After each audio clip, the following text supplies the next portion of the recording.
റസൂൽ സല്ലല്ലാഹു അലൈഹി വസല്ലമ പറഞ്ഞു, ഇന്നമൽ അഅ്മാലു ബിന്നിയാത്ത്,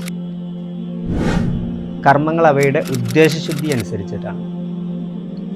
അതിനെ വിശദീകരിച്ചുകൊണ്ട് നബി സല്ലല്ലാഹു അലൈഹി വസല്ലം പറയുകയാണ്, ഒരു മനുഷ്യൻ അള്ളാഹുവിലേക്കും അവൻ്റെ റസൂലിലേക്കും ഹിജ്റ പോവുകയാണെങ്കിൽ അവൻ്റെ ഹിജ്റ അള്ളാഹുവിലേക്കും അവൻ്റെ റസൂലിലേക്കുമാണ്.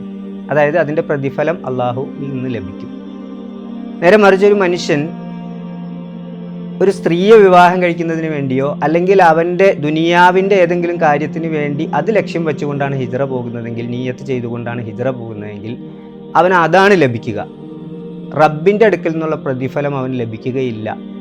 ഇത് പറഞ്ഞ ഒരു പശ്ചാത്തലം, ഹിജ്റയുടെ മക്കയിൽ നിന്ന് മദീനയിലേക്ക് ഹിജ്റ പോകുന്ന സന്ദർഭത്തിൽ ഒരു മനുഷ്യൻ, അദ്ദേഹം വിവാഹം കഴിക്കാൻ പോകുന്ന സ്ത്രീ ഹിജ്റ പോയപ്പോൾ ആ സ്ത്രീയെ വിവാഹം കഴിക്കാൻ വേണ്ടിയിട്ട് ഹിജ്റ പോകുന്നുണ്ട്.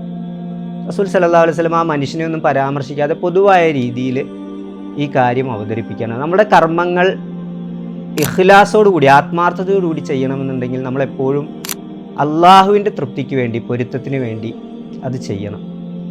അള്ളാഹു സുബ്ഹാനഹു വ തആല വിശുദ്ധ ഖുർആനിൽ പറയുന്ന ഒരു ഉദാഹരണമുണ്ട്. ഒരു മനുഷ്യൻ അയാൾ ജീവിതം മുഴുവൻ അധ്വാനിച്ചുണ്ടാക്കിയ സമ്പത്ത്, നല്ല തോട്ടങ്ങൾ വിളവെടുക്കാൻ പാകമായപ്പോഴേക്കും അത് തീക്കാറ്റേറ്റ് കരിഞ്ഞുപോയി.